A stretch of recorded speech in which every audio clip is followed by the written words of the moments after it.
Welcome to Kids Beyond the Pitch, the Kids for the World podcast exploring the impact of football kids on sustainability, social change, and the broader sports industry's environmental responsibility. Hey everyone, welcome to another deep dive with us. It's great to be here. Today we're going to be looking at something pretty fascinating, the whole world of sports and environmental sustainability. Sounds like a timely topic for sure. It really is. You know, we've got some notes here, a research PDF. Oh yeah, I was looking over those too. Yeah, well, we want to sort of use those to understand how sports organizations can become more eco-conscious. Yeah, because like so many sports depend on a healthy planet, right? Like think about it. Absolutely. And fans are so connected to their teams. Right, exactly. Like their whole identity is wrapped up in it sometimes. Yeah. So where do we even begin with all of this? I mean, it's a pretty big topic. Well, a good starting point might be that statement from the NHL commissioner a while back. Oh, you mean the one where he said that climate change could threaten the future of hockey? That's the one. Yeah, he was talking about how warming winters could make it hard for kids to even play on outdoor ice. Right. And that would totally impact the talent pool for the whole sport. Exactly. But, it's not just about fewer players. What else is there? Well, that warning brings up this whole concept of climate vulnerability. And it's not just hockey. Think about skiing with shrinking glaciers or surfing with changing coastlines. Oh, wow. Yeah. You're right. Yeah. If these sports can't adapt to these environmental shifts, it could mean a decline in participation, viewership, even revenue. That's kind of scary when you think about it. It is. Yeah. It is. And it's not just about the long-term viability of the sport itself. So what else? Well, there's also the whole question of the sport's carbon footprint. Think about all the travel involved for professional athletes. Oh, yeah. They're always on the move. Right. And then the energy to power those massive stadiums. And all the waste from concessions and merchandise. It all adds up. It sounds like the first step would be for every organization to really understand their own environmental impact. I think you're absolutely right. But our notes also mention that applying sustainability solutions from other industries to sports can be tricky. Yeah. What makes the sports industry so different? The major difference is that sports organizations are selling an experience and emotion. Mm-hmm. It's not like a company that makes, a tangible product. Right. A sports team is offering something way less tangible. Exactly. It's the thrill of victory, the agony of defeat, the sense of community. All part of the fan experience. Right. But that also adds complexity when you try to reduce environmental impact. So it's not as simple as just switching to energy efficient light bulbs or something. No, not at all. You can't just swap out a few things and expect the same level of, excitement and engagement from fans. Right. Imagine telling fans they can't travel to away games. Or that there won't be any concessions. Yeah, because of environmental concerns. They'd riot. They would not be happy. No, they would not. Yeah. So how can you find that balance between creating a memorable fan experience and, minimizing environmental harm? That's where things get really interesting. Okay, I'm intrigued. What we're seeing is that the key might actually be in harnessing the power of the fans themselves. So we're not just talking about making stadiums more energy efficient. Yeah, it's bigger than that. We're talking about engaging fans in a way that makes sustainability part of the game itself. You got it.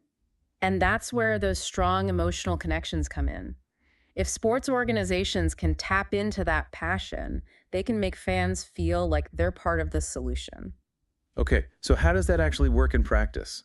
Well, think about marketing campaigns that encourage recycling at games. Okay, I can see that. Or they could feature players who are vocal about environmental issues. Oh, that's a good idea.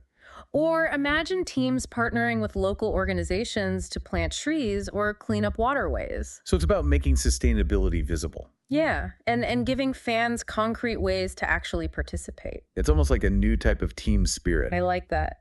Where everyone is working together towards a shared goal. Exactly. But I know our notes also mention some obstacles that sports managers face when it comes to going green. Yeah, there are definitely some challenges. What are some of those? One of the biggest concerns is cost. Sustainability initiatives can require significant upfront investment. Right. And it's not always clear what the return on investment will be. Especially in a results-oriented industry like sports. And I imagine there's sometimes resistance from within organizations too. Absolutely. Some people might see sustainability as an added expense. Or a distraction from winning games. Exactly. So it's not just about good intentions. Nope. There are some real logistical and financial hurdles to overcome. Definitely. And that's why a lot of well-intentioned sustainability efforts in sports have kind of fallen short. Because they didn't really think it through. Right. They might try a few things, but if they don't see immediate results, they give up. So it's not enough to just like try things out and hope for the best. Not really. You need a more strategic approach. Exactly. What does that look like? Well, the research really highlights the importance of collaborating with sustainability experts. So not just people who are passionate about the environment. Right. These are professionals who understand things like carbon offsetting life cycle assessment, the circular economy. Wait, hold on a second. What exactly does life cycle assessment mean? Well, of course. A life cycle assessment looks at the environmental impact of a product or service from its creation all the way to its disposal. Okay, so like the whole lifespan. Right, exactly.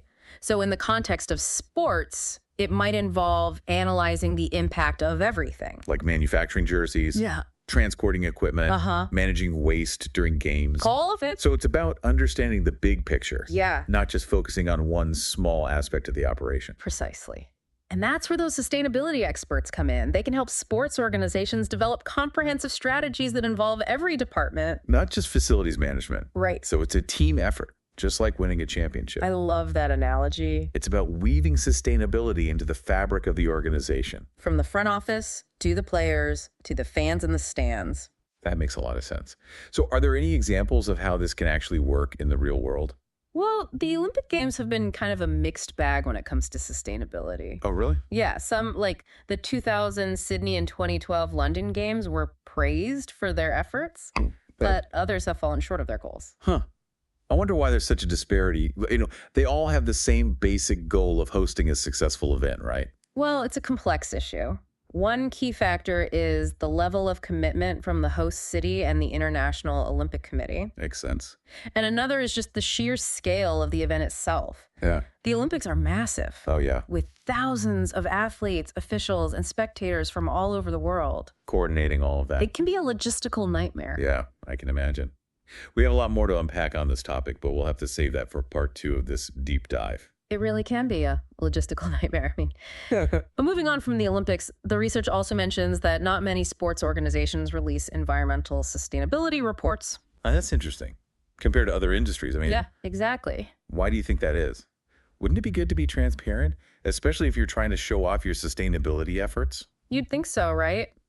But there could be a few reasons, I guess. Some organizations might not have the resources to like collect all that data and analyze it. That makes sense. And then others might just be hesitant to disclose their environmental impact. You know? Afraid of bad publicity? Yeah, exactly. Or scrutiny from fans and sponsors. So they need data to understand their impact, but they don't want to share it until they've made some progress. It's a tough spot to be in. Yeah, kind of a catch-22. But, you know, the research also talks about the role of academics in this whole thing. Oh, interesting. How so? Well, researchers are working on developing these like standardized frameworks and methodologies. For measuring environmental impact. Exactly. And for reporting it too in the sports industry. So they're creating a level playing field. Yeah, in a way. And they're also providing insights into best practices and case studies. Oh, that's helpful. Yeah, it can really help organizations develop more effective sustainability strategies. So it sounds like there's a real need for that kind of expertise. For sure.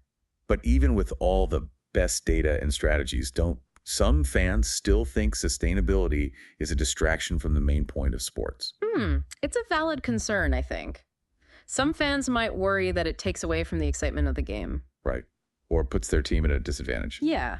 But I think there's this growing awareness that sustainability isn't just about being eco-friendly, you know? So it's about more than just image. Yeah, it's about ensuring the long-term viability of the sports we love. So it's not an either situation. Right. Sustainability and winning can actually go hand in hand. They can. I mean, think about it. If climate change keeps going unchecked, it could totally change how we play and watch sports. Oh, yeah. We were talking about hockey and skiing before. Exactly. But it could affect everything. Baseball, golf, tennis. It's like that saying, there's no point scoring a goal if the field is on fire. That's a good one.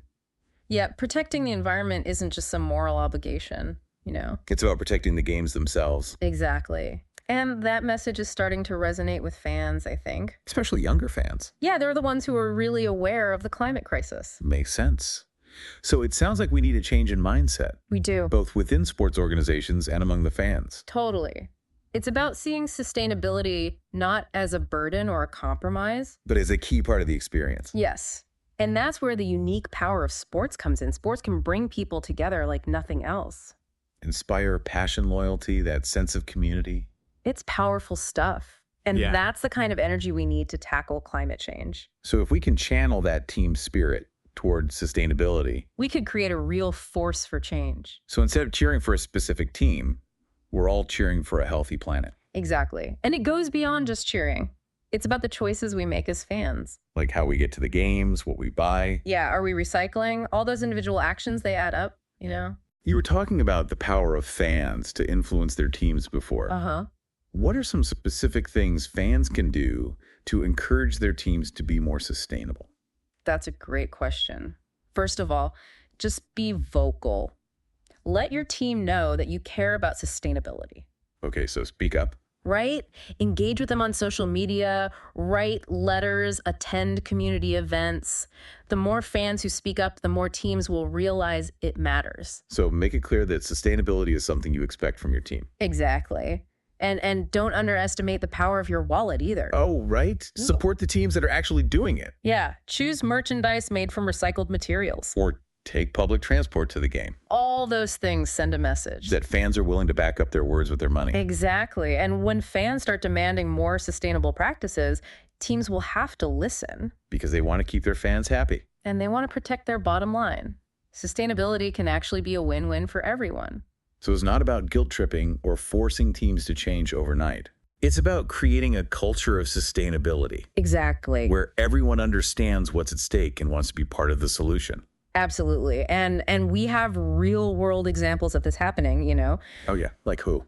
The Seattle Kraken, for example, they've made sustainability a core part of their identity right from the start. I didn't know that. They've got all these initiatives, renewable energy, waste reduction partnerships with local organizations. To protect the environment. Exactly. It's cool to see teams like that taking the lead. It is inspiring. But what about the organizations that are still lagging behind? Yeah, what about them? How can we encourage them to step up? I think one way is to highlight the economic benefits of sustainability. So it's not just about saving the planet. It's about saving money, too. Right. Energy efficiency saves on operating costs. And waste reduction can create new revenue streams. Yep. And sustainable practices can attract new sponsors and fans. So it's an investment, not a cost. Exactly. Yeah. And that's a message that everyone can get behind. From owners to sponsors to fans. For sure. This is all really fascinating stuff. It is. But we're running out of time for this part. Oh, man. Let's continue this in the next part of our deep dive. Sounds good. We can explore some even more radical ideas about how sports can help create a more sustainable future.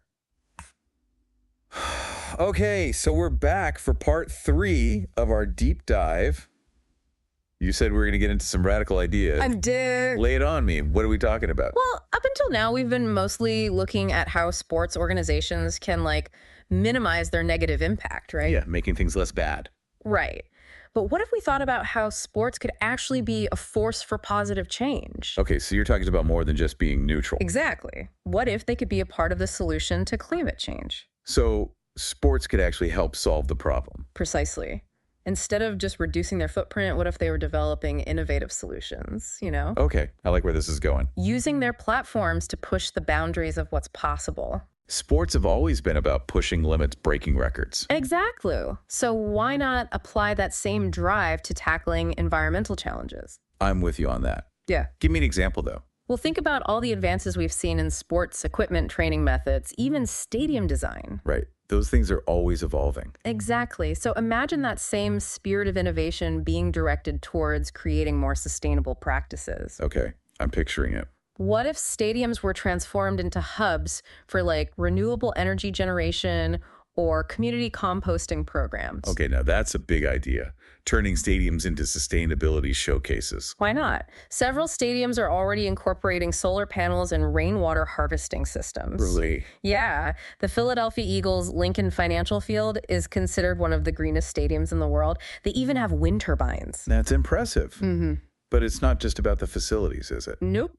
The athletes themselves could play a much bigger role. Oh, too. yeah, they have a huge platform. Massive. And they have so much influence on fans, especially young people. Yeah, for sure. Imagine star athletes becoming vocal advocates for sustainability. Promoting eco-conscious lifestyles, Yeah. even investing in green technologies. Exactly.